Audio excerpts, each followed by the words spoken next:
Bien, vamos a dar lugar a la tercera entrega de una historia crítica de la psicología. Esta vez nos vamos a dedicar a plantear la psicología como tecnología de gobierno. Dice Ross que la psicología no debe entenderse como un sistema de significación ni como un discurso, sino como algo tecnológico. Bueno, para esto hay que salirse de la idea común que tenemos de tecnología y ampliar un poco el significado del sentido.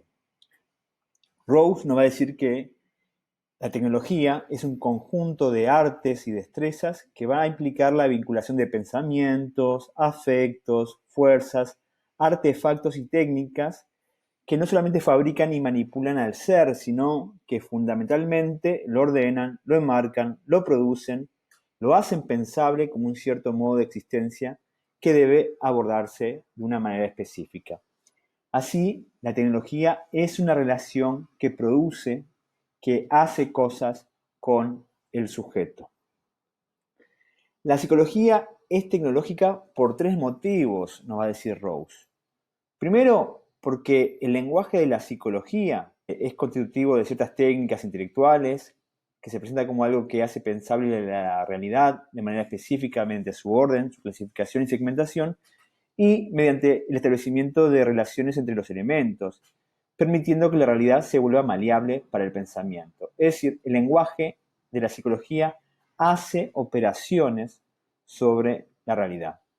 En segundo lugar, la psicología, así como pasa y ocurre con otras disciplinas, no es solamente un complejo de lenguaje, sino un conjunto de técnicas de inscripción, procedimientos para introducir aspectos del mundo en la esfera de lo pensable, en forma de observaciones, gráficos, cifras, tablas, diagramas y anotaciones de varios tipos. Pensemos en los test, pensemos en los protocolos de entrevistas, etcétera, etcétera. Es decir, todas las herramientas técnicas que despliega la psicología y que contribuyen precisamente a actuar sobre la realidad. En tercer lugar, la psicología, nos dice Rose, va a estar intrínsecamente vinculada a las tecnologías humanas. Forma parte de aquella racionalidad práctica de ensamblajes que buscan actuar sobre los seres humanos para determinar su conducta en direcciones específicas. Es decir, la psicología opera como parte del conjunto tecnológico que hace cosas sobre los humanos. Se pregunta Rose al respecto: ¿cómo se debe proceder con semejante investigación crítica de la construcción práctica, técnica y discursiva de las entidades psicológicas? Para eso, Rose va a adentrarse en la noción de regímenes de verdad, que un poco lo vimos en el video anterior, que lo definíamos a través del propio Michel Foucault. Rose nos va a decir que la verdad no es tan solo el resultado de la construcción, sino también del cuestionamiento. La verdad entonces siempre se instala por medio de actos de violencia, es decir, juegos de fuerza. Una verdad también supone cuestionar verdades previas. La verdad también entraña una práctica de alianzas y de persuasión, tanto dentro como fuera de cualquier régimen disciplinario, proceso en el cual se puede conseguir un auditorio para la verdad. Es necesario producir una red, es decir, generar una estrategia que permita también persuadir, encontrar aliados que den consistencia a esa nueva verdad emergente. En esta dirección, comprender la construcción de lo psicológico requiere una investigación de las maneras en que se formaron las redes que operaban dentro de cierto régimen psicológico de verdad. No basta entender la verdad en abstracto, sino ver cuál era el juego de fuerzas, de relaciones, los actores participantes, las estrategias, los momentos que hicieron posible la emergencia de un saber psicológico. Rose no solamente va a atender al aspecto de la producción de la verdad psicológica a través de los regímenes de verdad, sino que a su vez se va a detener en el proceso de disciplinarización de la psicología. Precisamente dirá que lo que se observa en este proceso es en realidad bastante específico. Se trata de las condiciones para lograr una estabilización disciplinaria de este tipo. Se basaron en la elaboración de una gran variedad de técnicas y prácticas para disciplinar, vigilar y formar a las poblaciones y a los seres humanos que las conforman. Es decir, se trata de una serie de movilización disciplinar que busca no solamente producir los psicólogos y las psicólogas requeridas para estabilizar la disciplina, sino también aquellos sujetos que van a ser parte de las prácticas psicológicas. Este proceso de disciplinarización consistió en una alianza basada en el conocimiento positivo del humano. Las técnicas más significativas para este proceso fueron la estadística y la experimentación. Las formas técnicas e instrumentales que la psicología adoptó para demostrar y justificar las proposiciones teóricas llegaron a delimitar el propio espacio del pensamiento psicológico y a darle su propia forma. El proyecto de disciplinarización de la psicología se llevó a cabo a través de un proceso que obligó a la psicología a abandonar las formas de justificación utilizadas anteriormente y a adoptar técnicas de verdad ya establecidas en otros campos del conocimiento positivo. Es decir, se sirvió de otros conocimientos positivos producidos por otras disciplinas. Por ejemplo, los test estadísticos aparecían como un medio esencialmente neutro para demostrar la verdad proveniente de un universo de fenómenos numéricos, un universo que, por no estar contaminado por los asuntos sociales ni humanos, podía utilizarse para arbitrar entre diferentes explicaciones de dichos asuntos. Es decir, la aceptación de la verdad emergente de los test como algo naturalmente dado y que no tenía que ver con el propio contexto de producción. Otro ejemplo son la emergencia a finales del siglo XIX y principios del XX de los laboratorios de psicología experimental. La psicología habría también de adoptar un método experimental. Toma la experimentación como medio para lograr constituirse en una disciplina, para reunir a los diferentes grupos de profesionales, también a los editores de revistas científicas, organismos de financiación, otros colegas universitarios y autoridades educativas, a fin de formar las alianzas necesarias para forzar el ingreso de la disciplina en el aparato de la verdad. La tercera línea que va a plantear Rawls en este proceso es precisamente la psicologización, ¿no? Este proceso de construcción de la disciplina, que él llama disciplinarización, estuvo ligada a la psicologización de una serie de espacios y prácticas diferentes, en las que la psicología logró impregnar e incluso dominar otras maneras de formar, organizar, diseminar e implementar verdades acerca de las personas. Diversos espacios se fueron psicologizando: las fábricas, los tribunales, las cárceles, las aulas, los dormitorios, incluso la administración colonial, los espacios urbanos. La realidad social de la psicología no es una especie de paradigma incorpóreo, aunque coherente, sino, y esto es muy importante, una red compleja y heterogénea de agentes, espacios, prácticas y técnicas para la producción, diseminación, legitimación y utilización de verdades psicológicas.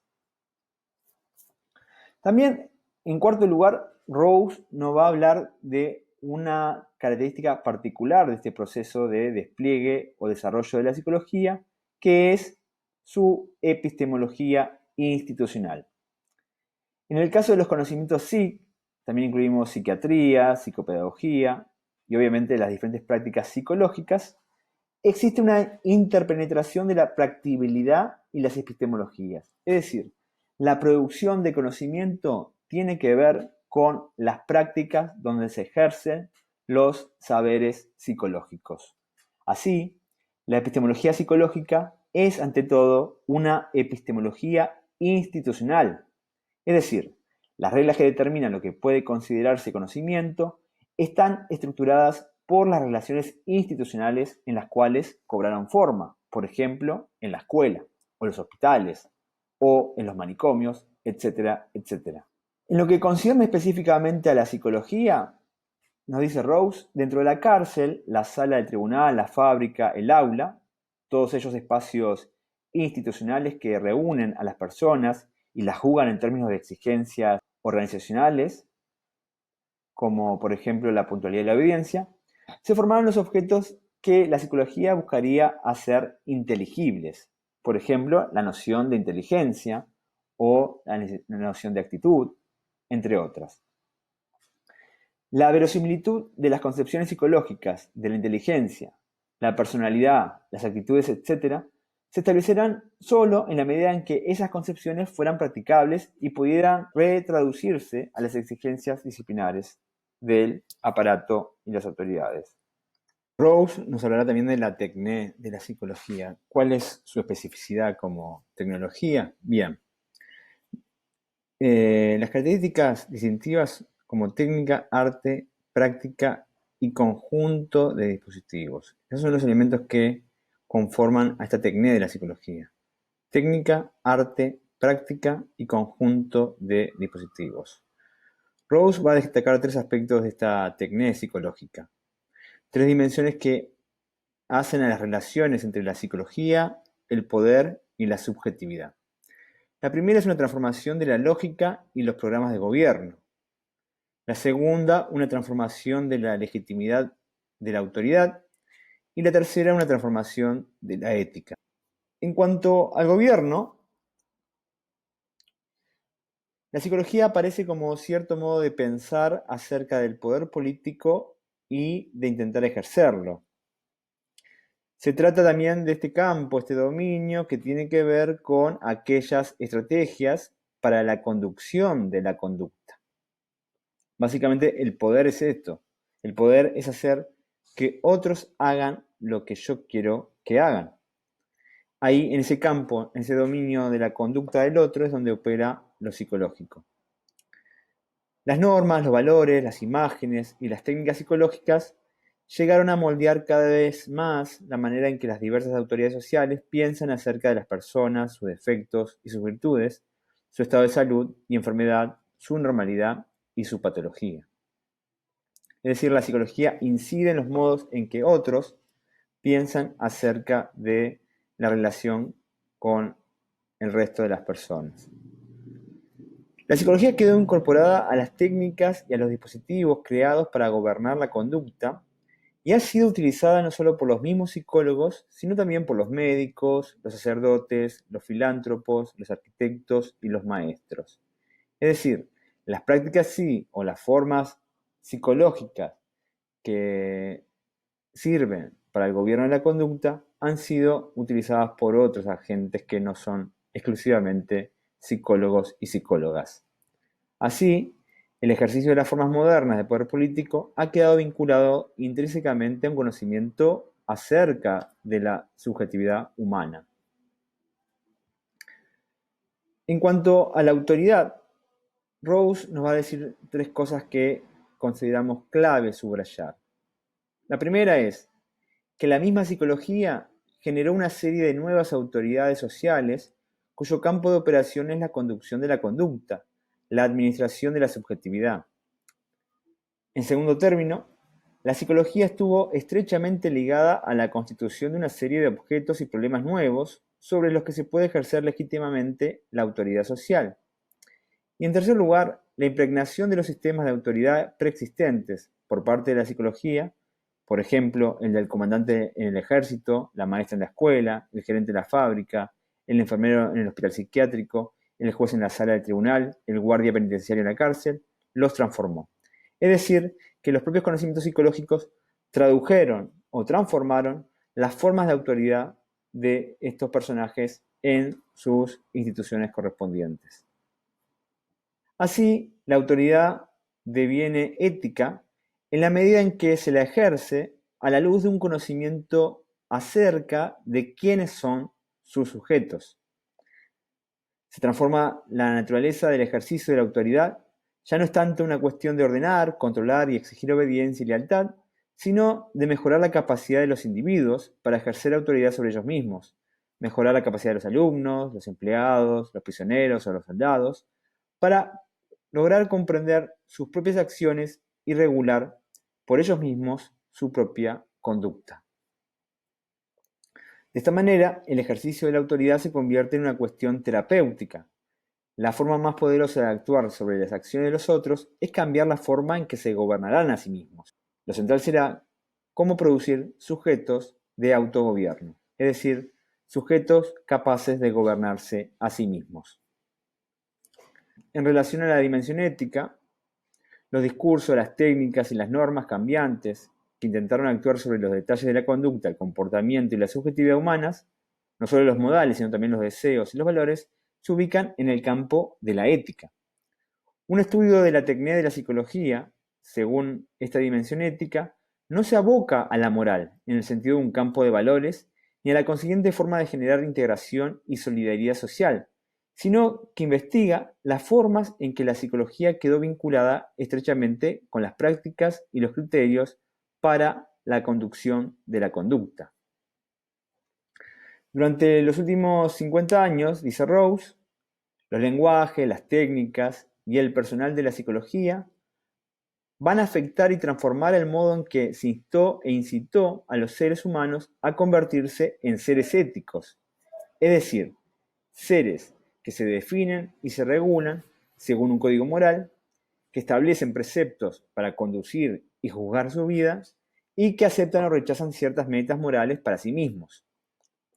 Así, estudiar de qué modo participó la psicología en la construcción de diversos repertorios para hablar sobre personas que se destacan en algún aspecto y en relación con diferentes problemas y que guardan una relación particular con los tipos de yo que se presuponen en las prácticas contemporáneas de administración de los individuos, repertorios que también intervienen para evaluarlas y actuar sobre ellas.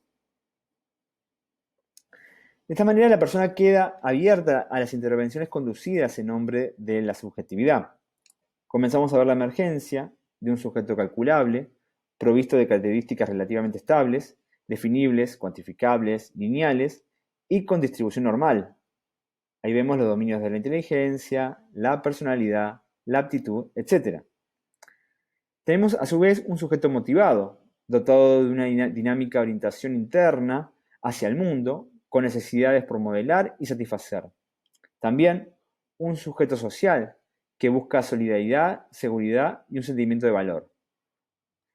Un sujeto cognitivo, en busca del sentido, guiado a través del mundo por las creencias y las actitudes. Un sujeto psicodinámico, impulsado por fuerzas y conflictos inconscientes. Y un sujeto creativo, que lucha por alcanzar la autonomía a través de la realización y la elección, y le da significado a su existencia por medio del ejercicio de su libertad. En las sociedades occidentales, la concepción y las normas de la subjetividad son pluralistas, pero la condición de posibilidad para cada versión de sujeto contemporáneo es el nacimiento de la persona como un yo psicológico, la apertura de un espacio de objetividad ubicado en un orden moral, interno, entre la fisiología y la conducta, una zona interior con sus propias leyes y procesos que constituye un campo posible para un conocimiento positivo y una técnica racional. Así, distintos fragmentos y componentes de la disciplina psi se incorporan al repertorio ético de los individuos, al lenguaje que los individuos utilizan para hablar de ellos mismos y de su propia conducta, para juzgar y evaluar su existencia, para dar significado a su vida y para actuar sobre sí mismos. Esto tiene como consecuencia la transformación de nuestra relación con nosotros mismos, la manera en que hacemos inteligibles y practicables nuestro ser y nuestra existencia, nuestro modo de pensar acerca de nuestras pasiones y aspiraciones y nuestra manera de expresarlas, nuestra forma de identificar y codificar nuestras desafecciones y nuestros límites y de responder a ellos. Esto da lugar a la idea de la construcción de lo psicológico. La psicología es más importante por lo que hace que por lo que es. Es decir, la importancia de la psicología radica en sus prácticas y en sus efectos. Rose va a decir que la psicología logró alterar la manera en la que es posible pensar acerca de las personas, las leyes y los valores que gobiernan las acciones y la conducta de los demás, y también la de nosotros mismos. Al hacer pensable al sujeto humano y sentando la posibilidad de evaluar con medios científicos las formas de pensar acerca de las personas, la psicología torna a los seres humanos más dóciles, más dispuestos a que otros le hagan ciertas cosas y también les permite hacerse cosas nuevas a ellos mismos. Así, La meta de una historia crítica de la psicología será hacer visibles aquellas relaciones profundamente ambiguas entre la ética de la subjetividad, las verdades de la psicología y el ejercicio del poder. Una historia crítica de este tipo abrirá un espacio en el que podemos volver a pensar los vínculos constitutivos entre la psicología como forma de conocimiento, tipo de pericia y terreno de la ética, y los dilemas del gobierno de la subjetividad que enfrentan hoy las democracias liberales.